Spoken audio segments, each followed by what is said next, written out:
Okay, atong interviewon karon ang banggiitang lecturer sa Diocese of Butuan, Brother Nunoy.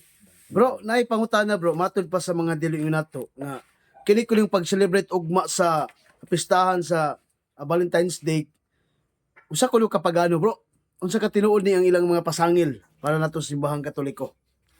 Mayroon lang sila ana nga sa pagano kay Santos mo na si Valentino, si Saint Valentine. Correct. Bugat ko na sa ila nga dawato nila na nga usa ka pagtulunan kay di man na ila Ang gani. ni kaduha dili man kay Katoliko ra ang nagsaulog ana kay gasta po gani sila dili sila Apil gani. ganahan. Pero Dili sila- ngano ilang mga membro, again sila nga mag-celebrate ana kay iya ra sa pagano, pero ilang membro sig pa picture niya ng Mao, Valentine's. Mag-prepare pag mga gift para sa Valentine's nila. Oh, Nya tungod lagi kay na may nagtangag lang nga Saint Valentine ang nagkuha mao di sila ganahan. sila ganahan. Mao na siya. So mo na nga kuan ka lang ang ilang pasangil dili tinuod ay nga iya din sa pagano parang Saint Valentine's. Kay kung iya na sa pagado anong maapil man sila. Ngayon mga apelo no, di ba? Nya lang mag-celebrate ng pud mo. Oh. Oh, Kiti sa ato pa kung maygon tag di sila mutuan na di ta sila mag-prepare gani ang uban sila naminyo tungod sa Valentine's. yung maghatag-hatag og bulak. Correct. Maghatag-hatag og heart. Oya pag uban sa ilang mga pastor tungod ra pud sa Valentine's. Correct. Mao na siya. Di gyud na siya sa di gyud na siya sa pagano kay Santos man na. Santos gani. Declare man na sa simbahan nga Santos si Saint Valentine man na nga gisaulog sa simbahan ang Valentine's Day. Gisulog sa Ang gani dili lang kay mga Katoliko lang ang nagsaulog ani kundi dili tanan nga mga tao nga nibati og gugma Correct. ila ni silang gi-celebrate. Mao So na. mo to mga igsuon na ay gyud mo kalimot nga dili gyud iya sa pagano ang Valentine's Day. Ang mga di Katoliko sig supak-supak sa Katoliko, pero sige pud sila og sundog-sundog, sig awat-awat. Mura gud nagpasko, di mo to og Pasko pero kusog mamasko. Dawat og Christmas. Oh. Wala ikaduhang pangutana bro, Nonoy. Oh, matod pa nila. Oh, ngano ko nung mag-procession patag mga santos, ngano ko nung ato pa ng guyuro ng mga santos nga larawan nga pwede naman direct to God ko no. Kasi kasulti ni Malbo. Yun ani kung anong giguyo dato ng mga santos kay di man sila mamaktas. Correct. Kaduha dugay naman ang isgutan wag gud sila ilaing ikatap sa simbahang Katoliko kanang mga santos tungod kay wa magoy nga santos sa ila sukad. Correct. Sa atong simbahan daghan na ang gideclare sa simbahan nga Santos pero sa ila bisan mga founder nila wala gid masantos. Wala gyud santos no. Na nga nabay sa sumbanan nato nga nay Santos ang atong simbahan. San Lucas 1:35 bala ang bata Santos Si man na. Cristo gyud. Si Cristo gyud. So nagdeclare ang mga ang atong simbahan ug mga santos tungod kay nahimo nato sila mga modelo tungod Correct. sa maayong Ehemplo, buhat. Ana sa ila hangtod karon wala pa gyud nangamatay lang tong ilang mga founder, wala pa gyud na santos sa ila. Siguro na magaling na santos, siguro sila Jimmy Santos, kitsa pa ng mga santos. Pero siya. nakikipangutana niyo sa ka 70 Adventist nga matod pala mas balaan pa kuno si itawag nato nga Ellen G. White kaysa sa atong mga santos. Unsa ka tinuod ni bro? Mas balaan nganong nahitabo man nga mas balaan. Propeta man nila. Sila may nag-declare gani, na. i-declare. Gawas ko ang simbahan may nag-declare na. So kung may tag nahimo sang balaan para sa ila. Sa ilang simbahan. Sa ilang simbahan, sa ilang pagtulunan. Nga, nahimo digan mabasa nga unsay mga referensya nga gi-declare nga Ellen G. White nga usa ka balaan. Mao gani na nga kung sa atong simbahan pagkadaghan sa mga nahimong mga santos Correct. sa atong simbahan o sa ila bisan ang pipilang kasumusunod ni Ellen G. White makaingon ta nga kung namagi ka santos sa ila wa pud klaro kay wa may mo declare sa ila kay wa man sila sa matuod nga Wala simbahan. gyud mo declare nila. So mo na nga mga igsuon no kanang santo sa simbahang Katoliko mga balaan sumbanan og ehemplo na muna isip nga Modelo. Katoliko modelo. Apoy nag-ingon bro nga mao kuno ang matuod nga simbahan ang ilaha kay ang ilang founder kuno anghel og sugo sa Dios. Unsa ka tinuod bro? Kung may tagsugo sa Dios ug anghel ngano namatay man to. Gani na wala problema lagi. So makaingon ta nga siguro sila rin nagdeklara na kay para na maminaw pud sa ila. Daghang Katoliko na kuan na brainwash yapon. Kung may na brainwash, nagdugang man pirmi, nagkapuno naman hinuon ng simbahang Katoliko. Correct. Matay man, Awas-awas na daghan mga no. Halos ang ratio karon sa pare ug sa iyang parokya nagkulang ng mga pare tungod sa kadaghan sa mga Correct. Katoliko. Oh. So mao ra pud taon na ilang himuon nga pamaagi kay wa man sila makuhang laing membro gikan maging sa Katoliko. Correct. Di man sila kakuha membro sa laing mga sikta. Baptist burlagi no. Pangitaan nila paagi nga makabungkag sila pagtuo sa usa ka Katoliko. Katoliko ra Para lang mabalhin ila sila. Katoliko ra lang center nga kuan. Mao ra gyud nilang Atakihon. paninghaon nga kuan kay siguro nakita po nila nga naay mga ubang mga Katoliko nga dali ra nila ma-brainwash, dali ra nila mailad. Ganun.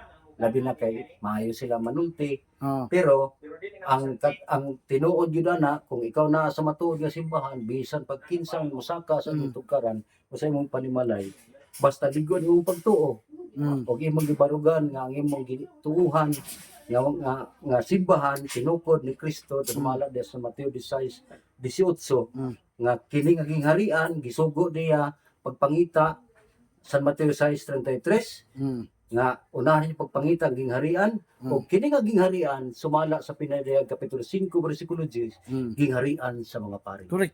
So Mao walay gina. pastor, Giharian gyud sa mga pare. gingharian sa mga pare. Kini nanapoy masuko ani, Ah, nanapoy magrea ka ni Magrea. mubas na mo sa ani pero mao man gid kamaturan. Sakit mga kamaturan. No. Nana siya. Namatod pag sa uban nga mga igsuot nga mga baptist nga sila kulo ang dunay apostolic succession usa ka tinuod di bro. Asa man nila mo-connect nga John Smith. na sila John Smith. Ah, Oh, gikan kang San Pedro, padulong sa atong Santo Papa karon na si Papa Leo 14. Naamag gyud na gitawag. way bugto gyud ang kutay no. Wa gyud na bugto. Mao bitaw na nga kung subayon po nimo ang ilang kagikanan, di gyud ma-connect ngadto kang San Pedro. Nya kung mingon sila na sila apostolic succession, ang mga apostolis, mga pari man to. Correct. Hebreano 3:1 si Kristo ang pangulong pari. O nganong pastor man sila? Oh. Di man sila. Dapat pare unta sila. Kay ang kana magong pastor, titulo man na siya sa pari. Titulo sa pagpare gani. Sa ato pa Gasa. ang pari pastor. Pero dili talang pastor pare. Mao na siya. Oh. Mao na po isa pod sa di nila madawat. So wa gyud sila apostolic succession di. Kay Wala patol gyud. man. Kay maingon sila may apostolic system, gani lang simbahan dito sa Jerusalem. Kay maingon man sila bro Dito nga sa Roma, ang una ko ng iglesia nga mao ang nahanaw ko ta. Nya sila ko ni puli. Unsa ka apostasy ko ba? Unsa ka tinuod ang bro? pangutana na kung kano saan Oh. ang foundation sa ilang simbahan. Correct. Kaya nato 33 AD. Correct. Ang sila mga 18th century 19th naman. century, 19th century. Kung may tag nawala, unya sila Puli. nagpuli. Unya nakabalik ka dahil karon nagpabilin sila. Wala man mawala ng gitukod ni Kristo. So wa ko'y mabasa sa Biblia nga nawala or naputol. Wala ko'y mabasa nga kuan na nawala na putol. Gipromisan pala sa Ginoo bro no. Hali mabungkag. Ako magauban ganinyo hangtod sa katapusan. Sa adlaw sa Mga perpetual presence ni gani. So wala gyud Jesus dili Christ. dili gyud bakakon si Kristo nga maputol ang Listen po. simbahan, no? Listen po. Apostasy. Mao man ang mga sulti sa mga saksi na kuan kuno na apostasy kuno nya sila kuno ni puli. Bagong iglesia kuno sila unsa Ila po na. ila po nang kuan opinion. Kay pagkuan ra na usa ka tawo nakatulog ra kadali mga 3 minutos na nakadamgo lang nga ikaw may mahimong leader sa mga tukod sa simbahan. Dagana no? Mao na nga niabot naghapit na mag 50,000 kape naman Kapin, siguro. 50,000 kapin na gyud. 50,000 na kape ang kinigitawag nato pagbuto aning mga daubong nga mga sikta nga bisan kinsa lang mo claim nga siya gisugo sa Ginoo. Nya bisan unsa lang ipangalan sa karatula. Basta kay Palindutay ang pangalan nun. Rehistro nya nay ko na membro okay na kay unsa na lang 10%. Correct. Sumaw gina. Nya bro kanang 10% dili ko ihatag sa pastor bro. Sa pari man na. Sa pari, Yes. ano? 3-8 ngadto sa Jeez. Jis. Pare yun na bro. No? Sa pari gyud na abot ganun mo claim sila na kaklaro ang Ipulo. ikapulo ngadto sa templo. Kaliwat pag ni Jacob no. Aron dunay magamit dito. Oh, So sa templo dili sa balay sa pastor. correct. Mao na bitaw na nga kung atong tanawon sila sa panahon nato karon, Mm. kini gitawag na 10%, sila gyud nangusugan ni mo bitaw na nga gusto nila nga daghan sila membro kay usaw na lang ng 10%. Correct. Okay. Sayang 10%. 10%. Sayang 10%. So mo lang nga mga igsoon na paminaw gid mo man si Bro Nunoy ang magiitan nga lecturer diha sa Diocese of Butuan, no? Nga mga igsoon usa ka pud nga karaan nga mga apologists especially sa CFLAM. Lecturer ni siya kaniadto sa Southern Leyte. Kauban ni sa Fernan Persilias, no, diha sa Southern Leyte kaniadto. Nga napay pangutana bro nga kita kulong mga Katoliko ngano kulo kung mosulod tag simbahan ngano mag sign of the cross kulo ta nga iya makulo sa yawa unsay kasulti nimo bro. Deuteronomy kapitulo 6 bersikulo 6 ngadto sa 9. Ang sugo ang Dios kay ipatik kini sa atong kamot, ipatik sa atong agtang, sa di pa kita mukaon. Tinuod na nga sa 1 Korinto 1:18 nga ang krus alang niadto nga luwas mao kini ang gahom sa Dios. Oh. Mga suko mangod sila manguros. Kini manguros sa mga Katoliko tungod kay ang dili mangod manguros batok ang Kristo.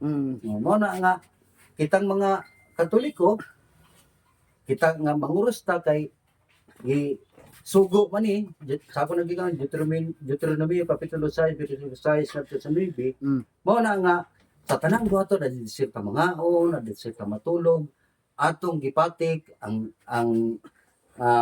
pag-cruise tungod kay tumala sa 1 Korinto 1:18 kini gahom Gahom sa Dios. So di gud gahom sa yawa ang pagpanguros, no? Klaro. So, Kung may magpanguros na to, gilitok na to sa yawa. sa ngalan sa amahan nga yawa, sa anak pod nga yawa, Oh. o sa espiritu pod nga yawa. So mali jud kay ilang kuan kay Ila-ila na lang na. ilang gitawag na to nga opinion na may tawag ana no. Ila-ila Kay na na. dili man gyud Hadlok man sila kuan. crossboard. Dili man gyud tinuod. Mao na siya. Mo sa mga igsoon na pamalandungay jud ninyo especially sa itong mga pinangga nga mga dili Katoliko. Umalik na taon mo sa matuod nga simbahan, no? Kaya diri sa matuod nga simbahan naa diri ang nag-awas ang mga sakramento, nga sanctifying grace, nga grasya nga makasantos, nga makaluwas nato, no?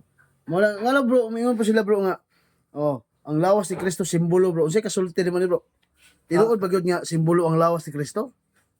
Di man ta mo to anang simbolo kay pag konsagrar sa pari ana miingon siya sa gabi nga siya sa pagpasakit sa iyang pagpasakit mikuha siya og pan mipasalamat mipikas ug mihatag adto sa mga tinunan ug mingon dawata kinyo nga tanan og kan-a kay kini wa man mingog simbolo mingon mag kay kini ang akong lawas tugyan alang So kanimo di gyud simbolo. di gyud simbolo so This is my body, ana ko siya.